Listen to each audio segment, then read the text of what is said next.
auditrices de radio et télévision du Mali, bienvenue sur notre antenne à Bamako, il est 7 heures.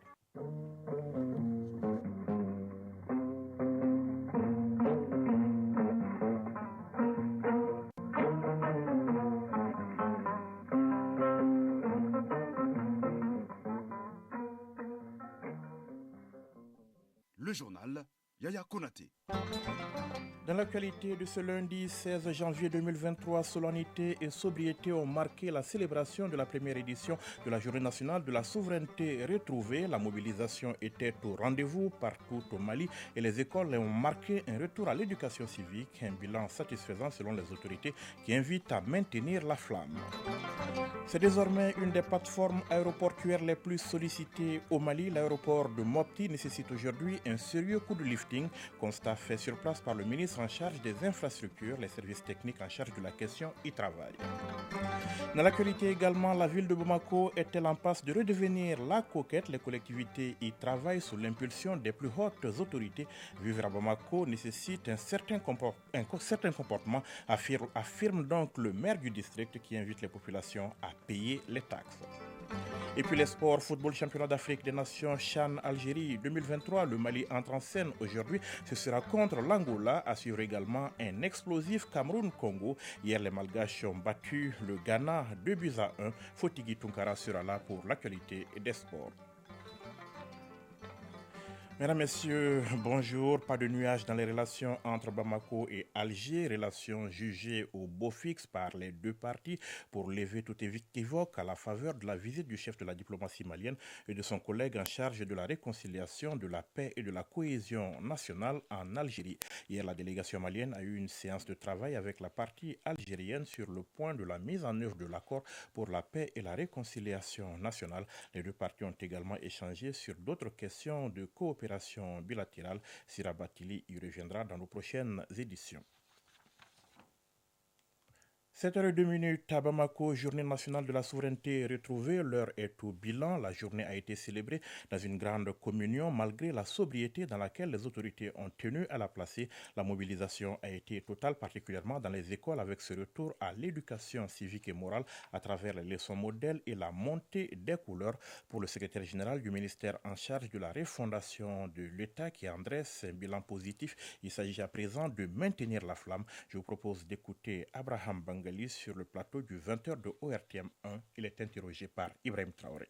Le concept a tout son sens au regard des événements qui se sont déroulés le 14 janvier 2022, puisque, comme vous le savez, ce sont des décisions qui ont été prises à l'encontre du Mali. Et quand vous regardez le processus qui a abouti à cette décision, vous savez, ça a été qualifié en son temps d'illégitime, d'illégal. C'était vraiment pour remettre en cause le processus de refondation qui était déjà engagé, mais aussi c'était vraiment d'étouffer le peuple malien qui avait soif de la liberté et qui était sur le point vraiment de prendre son destin en main. Donc du coup, on pouvait penser effectivement, avec le 14 janvier 2022, vu la grande mobilisation patriotique, que le peuple malien avait retrouvé sa souveraineté. Mais au-delà de cet événement même, si nous essayons de voir un peu les autres événements qui se sont passés après, notamment les décisions importantes que le gouvernement a prises, en ce qui concerne le territoire, même le survol du territoire. Nous avons aussi d'autres décisions importantes qui ont été prises dans le cadre de la diplomatie. Et ce sont ces décisions-là qui ont même amené le chef de l'État, le président de la transition, à édicter 3 principes cardinaux. Et aujourd'hui, ces principes cardinaux, si vous voulez bien, constituent la référence au niveau gouvernemental. Et ces 3 principes ont été rappelés.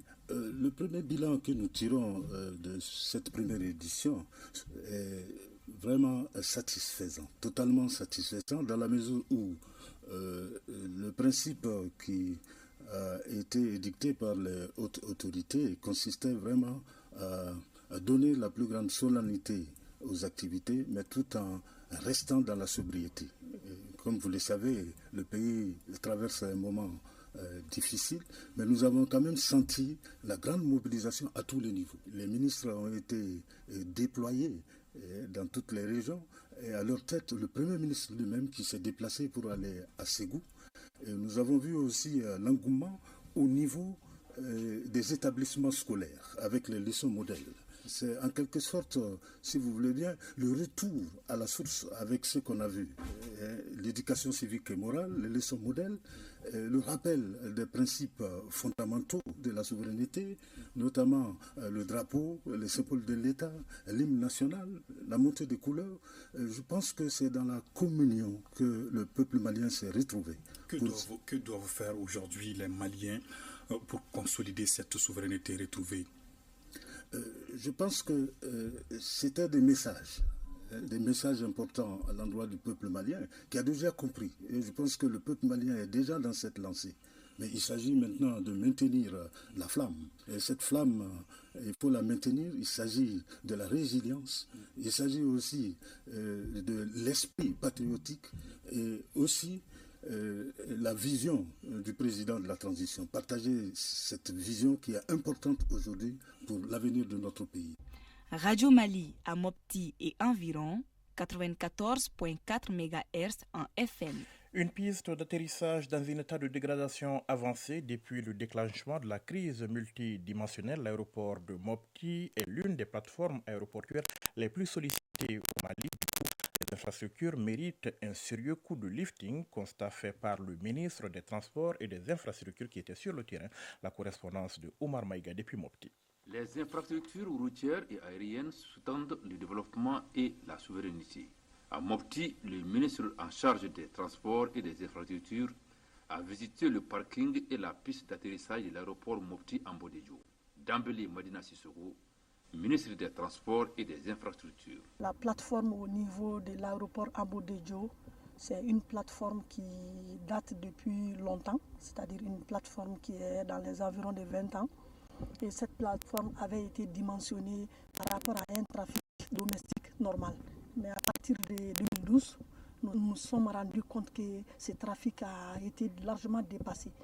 De 10 vols à la moyenne par semaine, nous sommes à une moyenne de 35 vols par jour. Rien qu'en 2022, l'aéroport a à peu près plus de 2000 et quelques atterrissages, sans compter les vols des FAMA.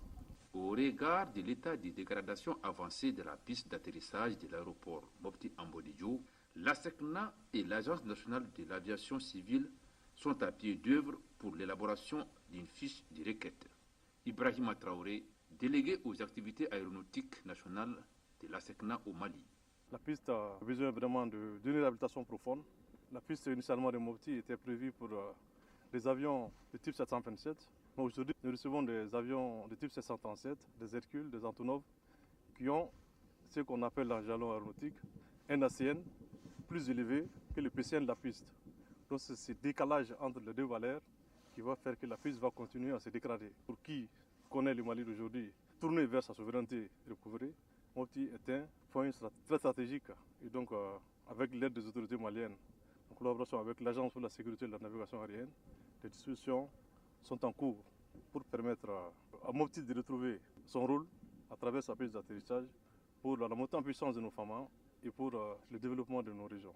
La visite de la centrale thermique de la caserne des soldats du feu a bouclé à Mopti les activités du ministre en charge des Transports et des Infrastructures. Mopti, Oumar Maïga et Suleiman Tausigé pour l'ORTM.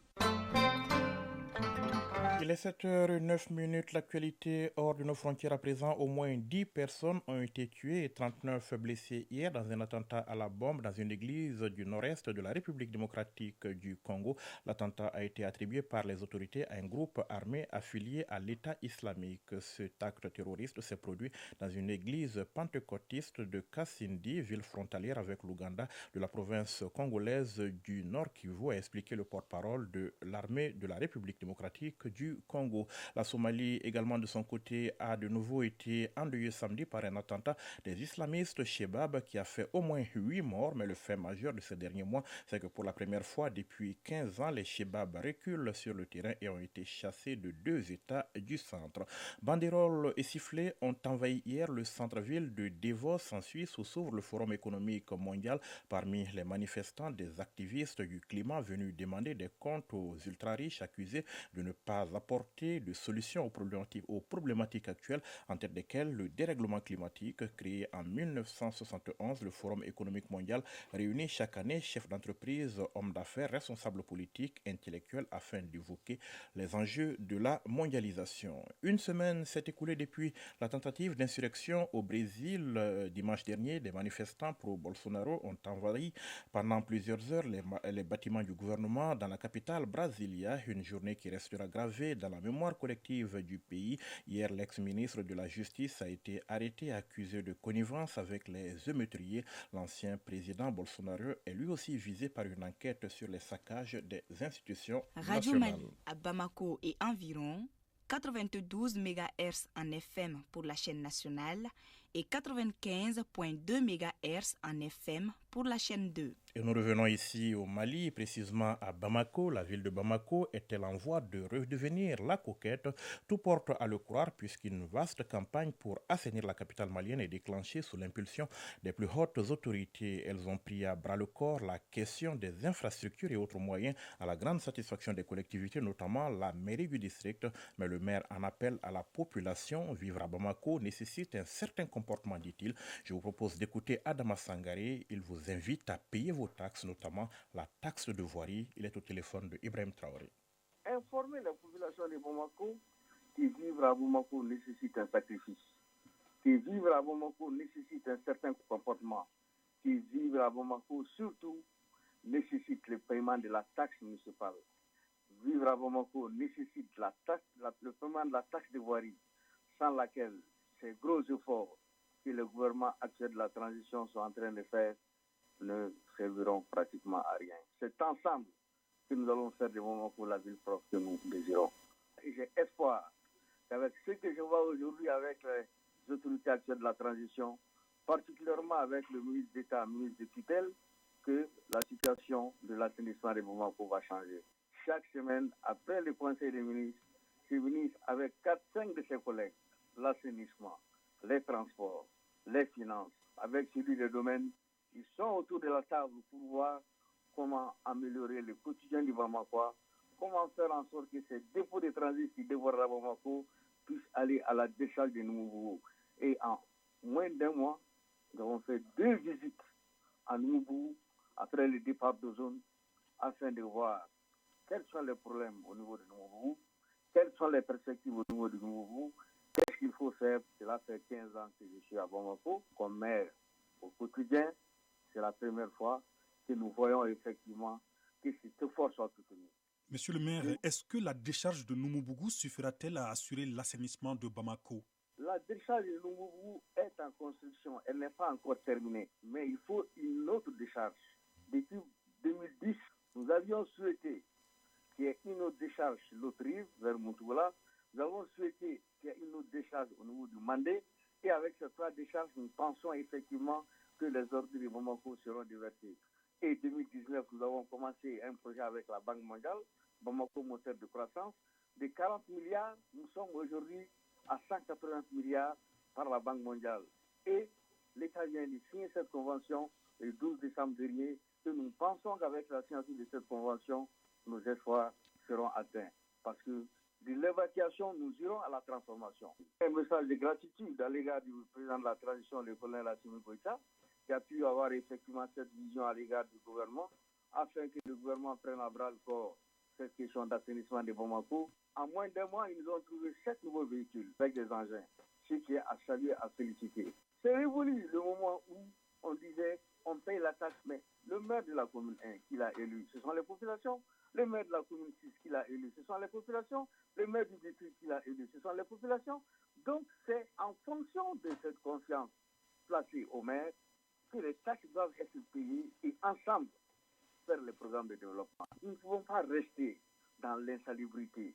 Nous ne pouvons pas rester dans le déni et comprendre que l'insalubrité amène le sous-développement. Mais tout cela ne peut pas se faire sans vous de la presse.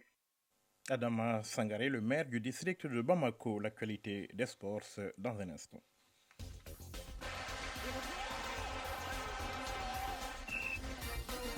Il est 7h15, c'est l'heure des sports ce matin avec Fotigui Tunkara en direct de ce studio. Bonjour Fotigui. Bonjour Yakonate, bonjour à tous. Et nous allons commencer bien évidemment par la compétition phare du moment sur le continent africain, le CHAN Algérie 2023. Le Mali effectue sa première sortie aujourd'hui et ce sera contre l'Angola.